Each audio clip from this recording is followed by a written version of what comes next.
I never thought a quick errand to the bakery would shatter my world, but there, through the rain-smeared window, I saw my sister, Clara, kissing my husband, Mark, her hands tangled in his coat.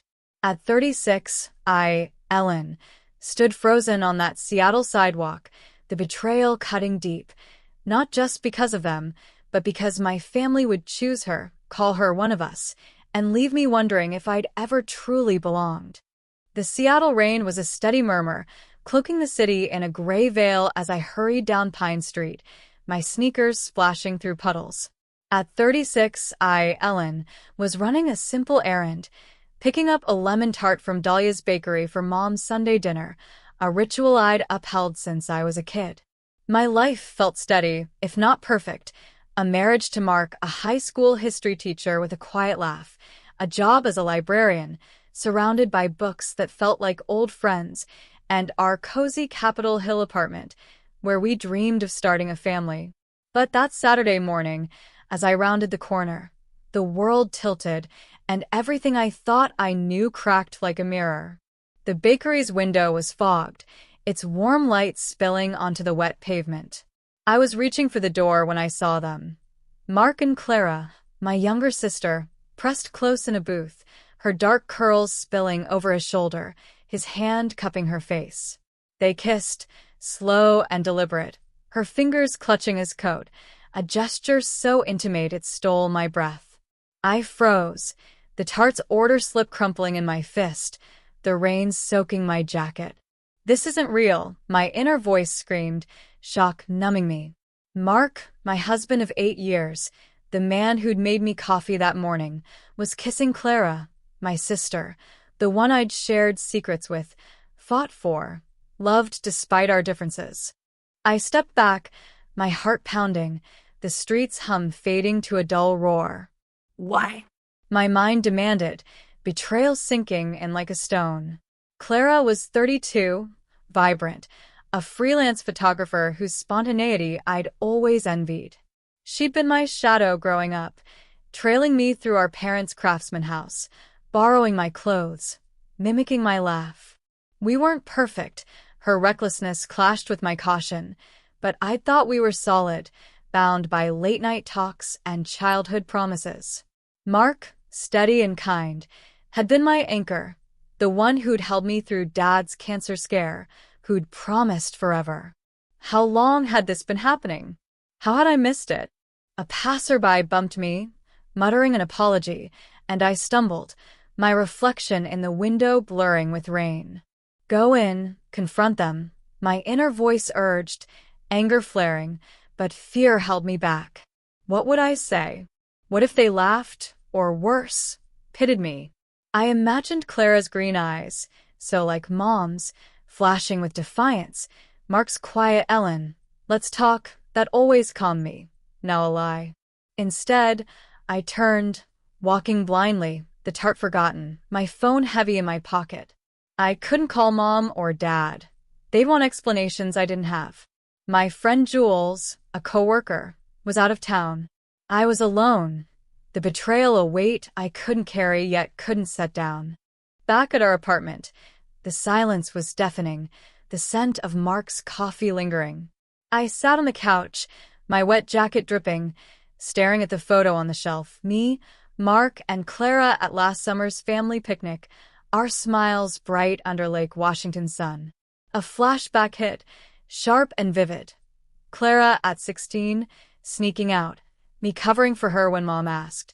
"You're the best, Ellen," she'd whispered, hugging me, her gratitude real. I'd always been the responsible one, the one who fixed things.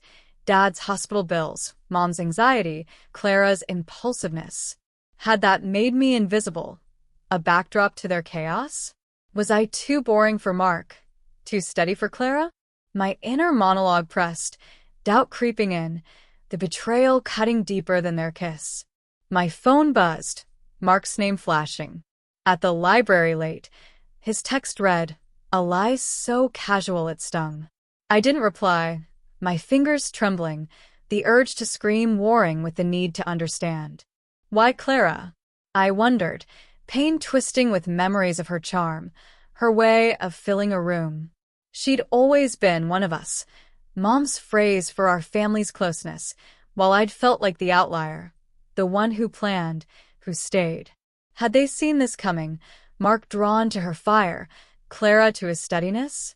The thought was a betrayal of its own, my family's loyalty a question I wasn't ready to face.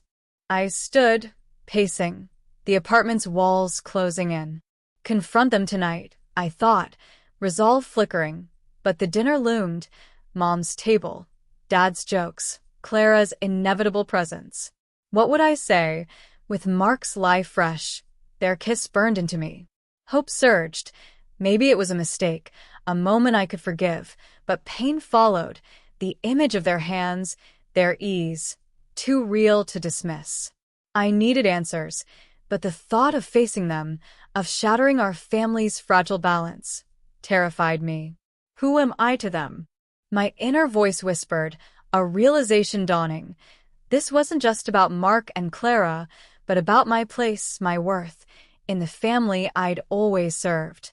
The rain slowed as I drove to Mom's, the tart abandoned, my excuse a headache.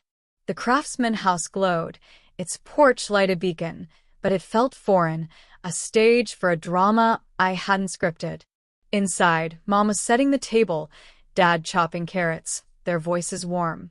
Clara wasn't there, yet, and Mark's absence was unexplained. His library lay a secret I carried. You okay, Ellie? Mom asked, her green eyes searching. So like Clara's it hurt. Just tired. I lied, my voice thin, the weight of their kiss a stone in my chest. I helped with plates, my hands mechanical, my inner monologue a storm. Will Clara walk in, act normal? Will Mark? The normalcy of the scene, Dad's humming, Mom's chatter, felt like a betrayal, a reminder of this I might not belong to. Hope flickered. Maybe I could confront them privately, save our family. But doubt loomed, their kiss a truth I couldn't unsee.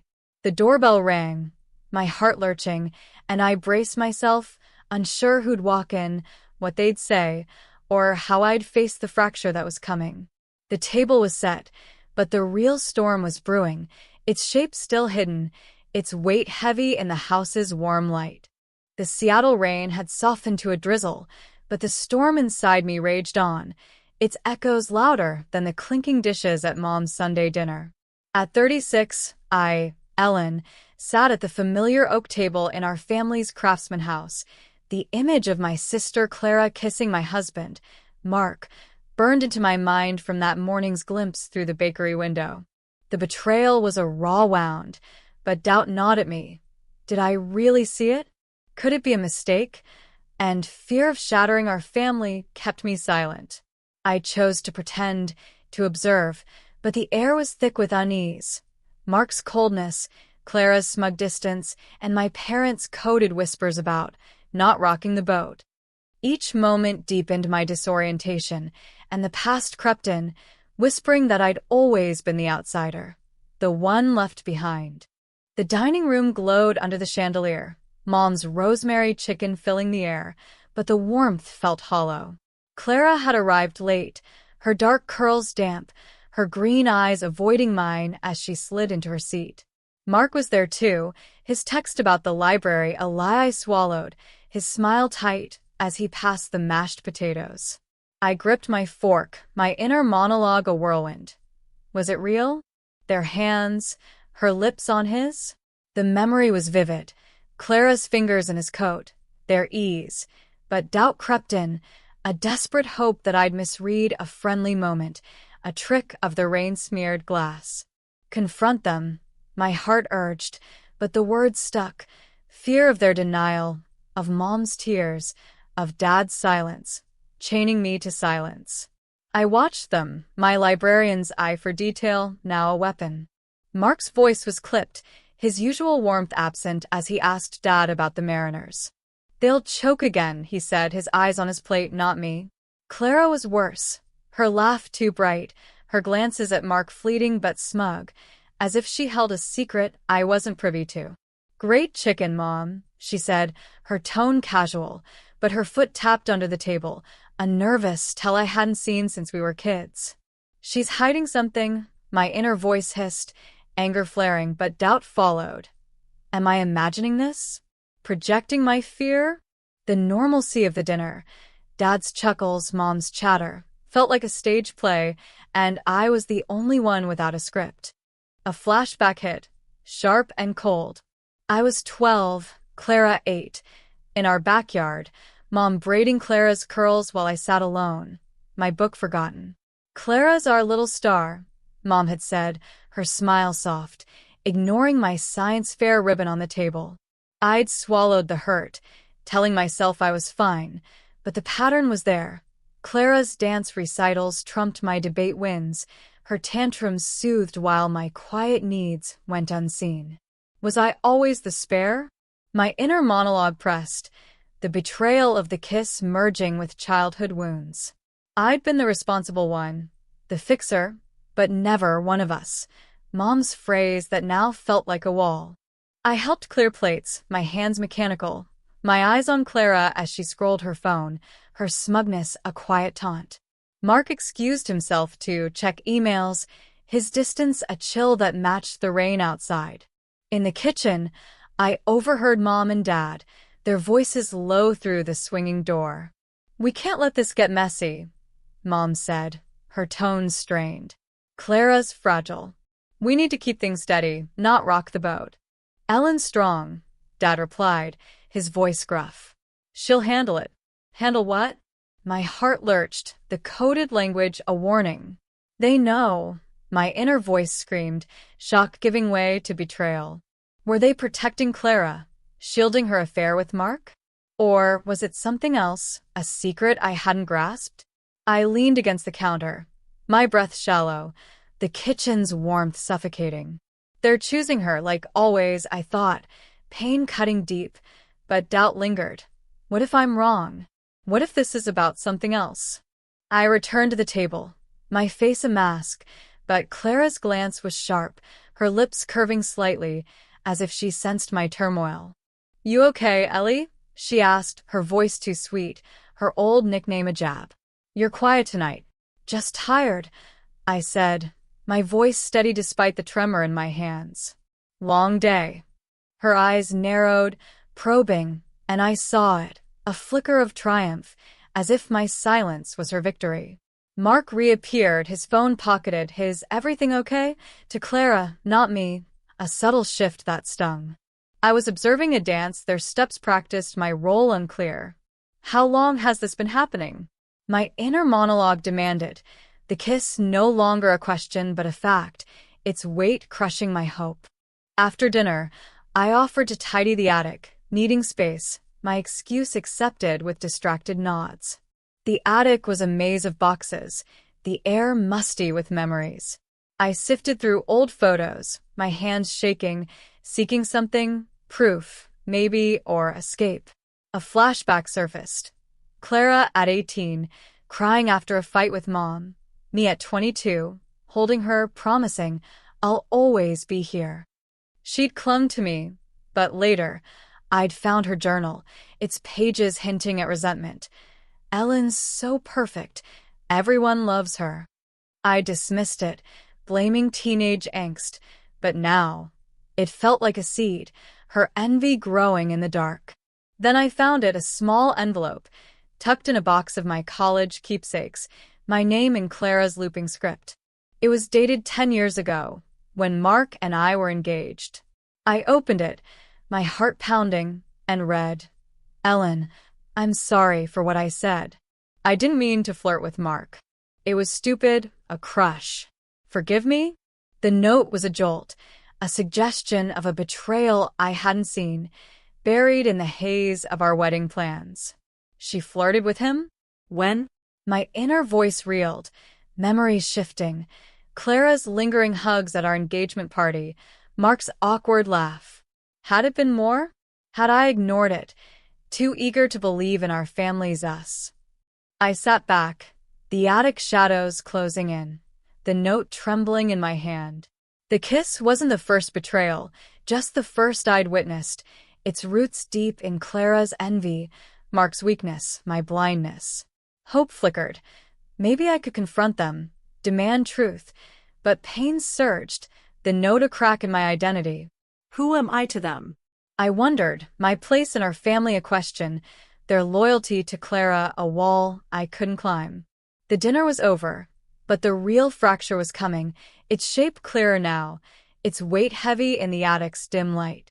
I clutched the note, my resolve stirring, unsure if I'd face them or flee, but certain I couldn't pretend much longer.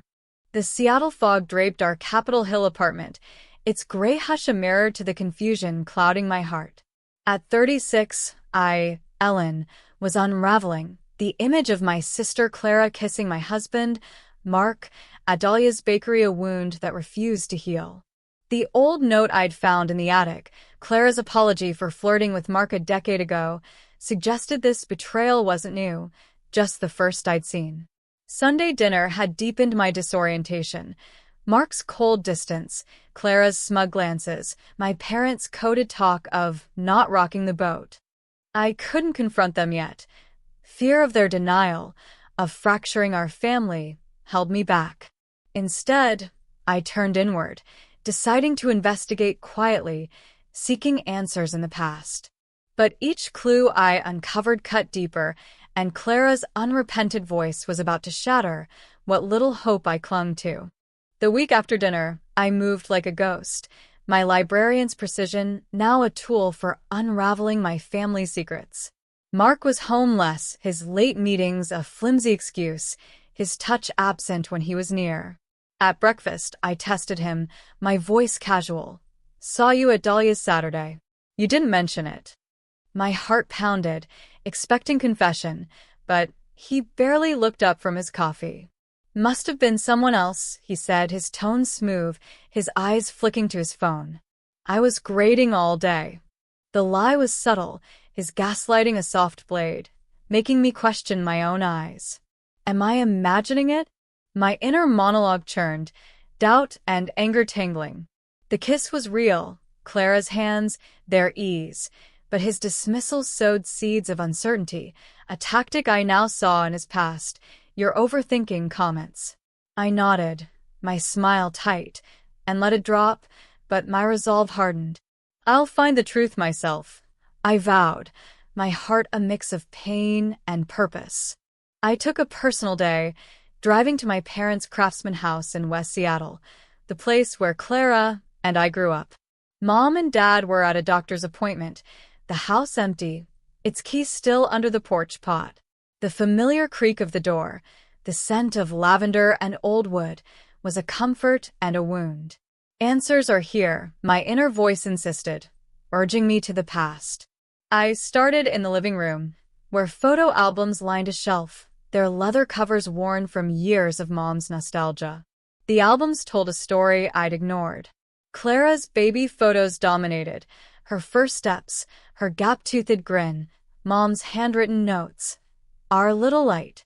My photos were fewer, often blurry, my milestones, graduation, debate awards, tucked in back pages. A flashback hit. I was 14, Clara 10, Mom framing Clara's art for the fair, while my poetry prize sat unopened on the counter. Clara needs the boost, Mom had said, her smile distracted. I nodded, swallowing hurt, believing my role was to support, not shine. I was the sacrifice, my inner monologue realized, a truth that cut deep. I'd been raised to prop them up, Dad's recovery, Mom's fears, Clara's dreams, while my own needs faded, my belonging a myth. Upstairs, in Mom's sewing room, I found a box of heirlooms, Grandma's silver locket, her pearl earrings, items meant for us both. But Clara's name was scrawled on the locket's box, the earrings already hers, my share a single brooch, chipped and small. The unequal split was a quiet betrayal, proof of their favoritism, and I clutched the brooch, tears burning. They chose her, always, my inner voice mourned, the kiss merging with these relics, a pattern of exclusion I'd been too loyal to see. The final clue was a journal, Mom's, tucked in a drawer, its pages brittle. An entry from 10 years ago, near my engagement, stopped me cold. Clara's struggling, so lost. Ellen's fine, she's strong. We need to lift Clara, give her what she needs. The words were a punch, confirming my role.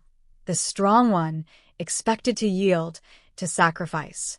I never belonged, my inner monologue whispered, the realization a seismic shift. I'd been their anchor, but not their heart, my place conditional on my silence, my support. The journal fell shut, my hands trembling, hope crumbling under the weight of their truth. Back home, Mark was at the library again, his absence a relief. I cooked, my movements automatic, my mind replaying the clues, photos, heirlooms, Mom's words. How long have they hidden this? I wondered, anger rising, but doubt lingered. What if I'm wrong about the kiss, the note? The tension was unbearable, my role as the family's fixer cracking under the pressure of their betrayal. I needed to talk to Clara, not to accuse but to understand, to test her remorse, if any existed. She came over unannounced, her knock startling me, her green eyes bright but guarded. Just checking in, she said, her voice light, slipping past me to the couch. Her ease, her lack of guilt, was a slap, and I watched her, my librarian's eye catching her fidgeting fingers, her too wide smile. You seemed off at dinner, she said, her tone probing. Everything okay with you and Mark? The question was a dare, her smugness a spark to my anger. I took a breath, my voice calm but sharp. You tell me, Clara. You're the one who's been close to him lately. My heart raced, expecting denial, but her laugh was cold, her eyes narrowing. Close, she said, leaning forward, her voice low, unrepentant. Ellen, they always wanted me to have everything anyway. Mom, Dad, they've always picked me. You're just too good. Too steady. Mark sees it too. Her words were a blade, not just admitting the kiss, but claiming a victory, her lack of sorrow a shock that stole my breath. She stood, her smile triumphant, and left, the door clicking shut, leaving me in the wreckage of her truth. I sank to the floor, the apartment silent, Clara's words, they always wanted me to have everything, echoing with the journal, the heirlooms, the photos. Hope flickered. Maybe I could fight, reclaim my place, but pain surged, her confession a mirror to my alienation. What else have they hidden? My inner monologue demanded, the note from years ago now a prelude to a deeper betrayal. The family I'd served was unraveling, and I was alone, my role as sacrifice clear, my next step uncertain. The rain returned, tapping the windows, and I sat, the truth a weight I couldn't carry, its next revelation a shadow I feared to face. The Seattle mist clung to my skin, a cold veil that matched the ache in my chest as I, Ellen, navigated the wreckage of my life. At 36, the image of my sister Clara kissing my husband, Mark, at Dahlia's bakery was a scar, deepened by her unrepentant confession. They always wanted me to have everything anyway. The clues I'd uncovered, unequal heirlooms, Mom's journal, a decade-old note hinting at Clara's earlier betrayal, confirmed my role as the family's sacrifice, never truly one of us. Mark's gaslighting and my parents' coded defense of Clara had left me alienated, my identity as their anchor crumbling. I couldn't pretend anymore, but confrontation felt like destruction. Instead, I began reclaiming my power, quietly, deliberately, my heart breaking as I faced the family I'd loved but never fully belonged to. The week after Clara's visit, I moved with purpose, my librarian's precision now a shield. I couldn't face Mark. Not yet his lies about the bakery, his cold, "You're imagining things," a betrayal too raw. At work, I cataloged books, my hand steady, but my inner monologue churned. I've been their doormat, but no more. I needed options, a way to protect myself, so I booked a secret meeting with a lawyer, Sarah Klein, recommended by my friend Jules. Her office, tucked in a quiet Belltown building, smelled of coffee and paper, a sanctuary from the storm. Sarah was calm, her gray eyes kind but sharp. "You're considering separation?" she asked, her pen poised over a notepad. I nodded, my throat tight. "Mark's unfaithful. With my sister. I don't know if I can stay, but I need to know what's possible." The words felt foreign, a step toward a future I couldn't picture. Separation. My inner voice echoed, fear and resolve tingling. I'd built my life around Mark, our Capitol Hill apartment, our dreams of kids, but Clara's kiss, her smug "they picked me," had shattered that foundation. Sarah outlined steps, financial records, mediation, emotional preparation, her voice a lifeline. "You're not alone, Ellen," she said, and I clung to that, a spark of empowerment in the fog. At home, Mark was distant, his late meetings a constant, his touch a memory. I watched him, my silence a strategy, noting his quick glances at his phone, his curt, tired day when I asked about work. He thinks I'm blind. My inner monologue seethed, anger rising, but I held back, my lawyer's advice, gather evidence, stay calm, guiding me. I checked our bank statements, finding small withdrawals, coffee shops I never visited, a trail I'd follow later. Each step was a reclaiming, a refusal to be the Ellen who fixed, who forgave. I knew I had to face Mom and Dad, not with accusations but with truth, to understand why they'd chosen Clara, why I'd been their sacrifice. I went to their Craftsman house midweek, unannounced, the Seattle drizzle a soft curtain. Mom was knitting, Dad reading, their living room warm with lamplight, the scent of lavender heavy. They smiled, surprised, but Mom's green eyes, Clara's eyes, held worry. "Ellie, what's wrong?" she asked, setting her needles down, her voice soft but guarded. I sat, my hands clasped, my heart pounding. "I need to talk," I said, my voice low, raw. "About Clara." About me. "About why I've never been enough for you." A pause, heavy, the room's warmth fading. Dad shifted, his newspaper rustling, his face tightening. "Ellen, that's not true," he said, but his voice wavered, a crack in his usual steadiness. "Isn't it?" I said, tears burning, my words slow, deliberate. "I saw Clara with Mark." Kissing him. "And you've always picked her. The photos, the heirlooms, your journal, Mom.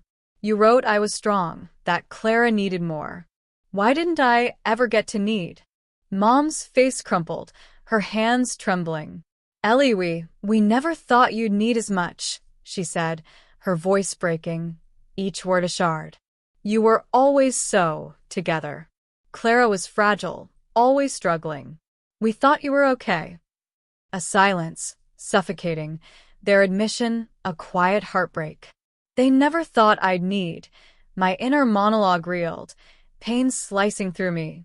I'd been their rock, but invisible, my sacrifices, covering Dad's bills, soothing Mom's fears, shielding Clara, erased by their assumption.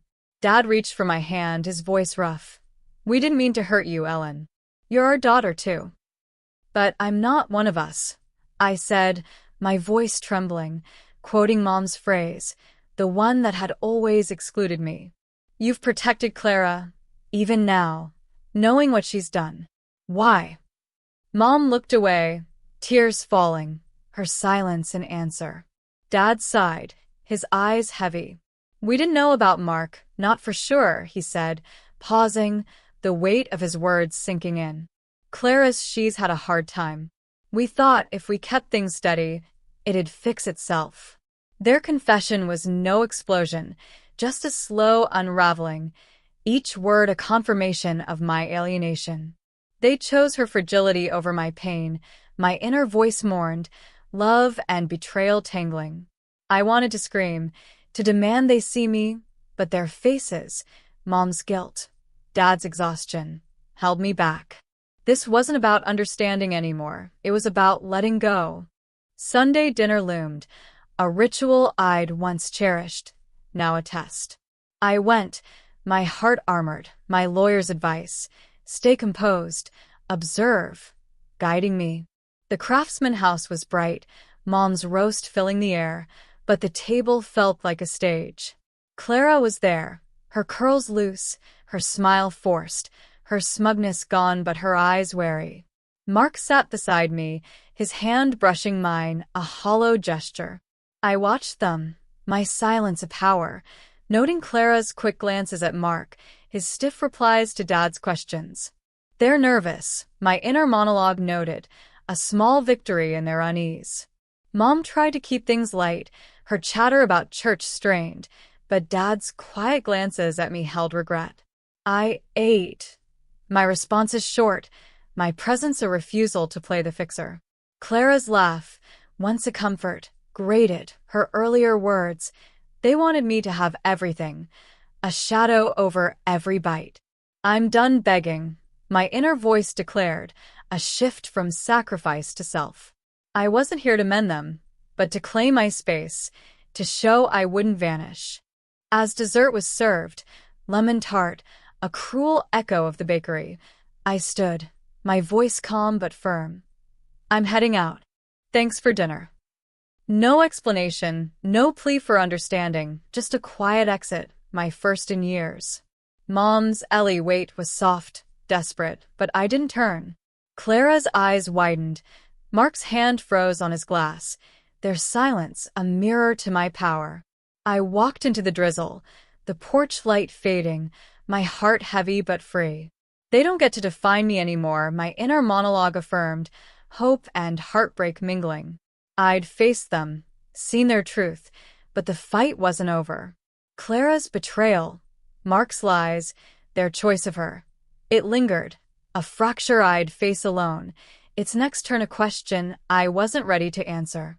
The Seattle rain had eased to a whisper, the city's gray giving way to a fragile dawn as I, Ellen, stood at the threshold of a new life. At 36, I'd unraveled the betrayal that began with a glimpse of my sister Clara kissing my husband, Mark, at Dahlia's bakery. A wound deepened by her smug confession. They always wanted me to have everything, and my parents' quiet admission that they never thought I'd need as much. The clues, unequal heirlooms, Mom's journal, a decade-old note, revealed my role as the family's sacrifice, never truly one of us. I'd walked out of Sunday dinner, refusing to beg for understanding, and now, with a lawyer's advice and a heart heavy but resolute, I was reclaiming myself, not through revenge, but through renewal, a journey to become whole, not for them, but for me. The decision to move out came like a tide, inevitable and cleansing. I couldn't stay in our Capitol Hill apartment, its walls steeped in Mark's lies, his gaslighting. You're imagining things, a ghost in every room. I found a studio in Fremont, small but bright, its single window framing a maple tree, its leaves turning gold. Packing was quiet, deliberate, my librarian's precision guiding me as I boxed books, clothes, and the few keepsakes I claimed, my grandmother's chipped brooch, a reminder of my worth, not their neglect. Mark was at work when I left, his absence a relief, his texts unanswered. I don't owe him explanations, my inner voice declared, strong, not bitter, a shift from the Ellen who'd fixed, who stayed. I wrote a letter, not to accuse but to free myself, leaving it on the kitchen counter, its words simple, unyielding. Mark, I'm gone. Not because of what you did, but because I choose me. Clara, Mom, Dad, you've made your choices. I'm making mine. Live well, but without me. It wasn't a scream, but a release, each word a step away from their shadow. I'm not their sacrifice anymore, my inner monologue affirmed, a quiet power settling in my bones. I didn't need their guilt, their apologies. Only my own truth, a foundation for the life I'd build. The studio became my sanctuary, its bare walls a canvas for renewal. I unpacked slowly, placing books on a shelf, the brooch on a nightstand, its imperfection a mirror to my strength. I started painting again, something I'd abandoned in college, when family duties, Dad's illness, Clara's chaos, had taken precedence. At a thrift store, I bought brushes, acrylics, a small easel, And in the studio's soft light, I painted a Seattle skyline, jagged and vibrant, its colors raw like my heart. Each stroke was a reclaiming, a return to the girl who dreamed in hues, not obligations.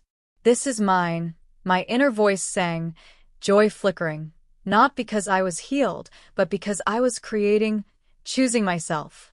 I avoided family dinners, my phone silent except for Jules, who brought wine and laughter. You're a badass, Elena Baum. Mark sent one email, brief, claiming misunderstandings, offering to talk, but I deleted it, his words irrelevant. Clara texted once, a vague, "Can we meet?" I didn't reply, her smug "they picked me" still too raw. Mom called, her voice tearful. "Ellie, we miss you." I listened, my heart aching, but said, "I need time, Mom.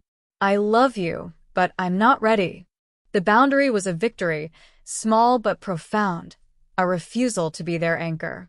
"I'm enough," my inner monologue affirmed, Caleb's words, though imagined, a nod to another story, echoing in my own, "You're my family, Ellen. You've always been there." My parents sent a letter, handwritten, its words heavy. "We failed you, Ellen. We leaned on you, not seeing your hurt. We're sorry."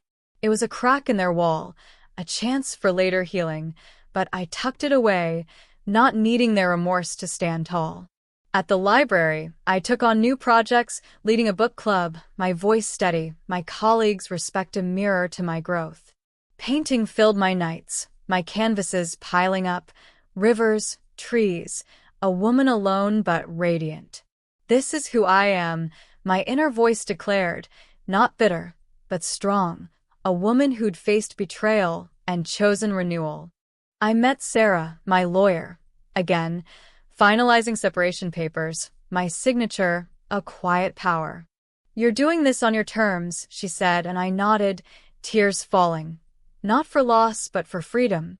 The process was slow, mediation, finances, but each step was mine, a path away from Mark's lies, Clara's envy, my parents' blindness. "I'm not running," my inner monologue vowed, love for the family I'd lost mingling with pride in the woman I'd found. A month later, I woke early, the Fremont studio glowing with dawn. I walked to a nearby park, a paper cup of coffee warm in my hands, the air crisp with autumn's edge. The park was quiet, its benches damp, the maple trees ablaze with gold. I sat alone, facing east, the sunrise a soft pink over the Cascades, its light touching my face. "I'm not healed," my inner voice reflected, honest, raw, but I'm whole. The betrayal, Clara's kiss, Mark's lies, my parents' choice, lingered, a scar, but it no longer defined me. I was Ellen, painter, librarian, sister, daughter, but above all, myself unmoored from their us, tethered to my own heart. I sipped my coffee, its bitterness grounding, the park waking around me, joggers, birds, a child's distant laugh. The bench was hard, its wood worn, but it held me, a simple anchor in a world I was learning to claim. "This is enough," my inner monologue whispered, strong, serene, a truth born of loss and renewal. The sunrise deepened, its colors a canvas I'd paint later, a symbol of my journey. Not complete, but mine, a dawn that belonged to me alone.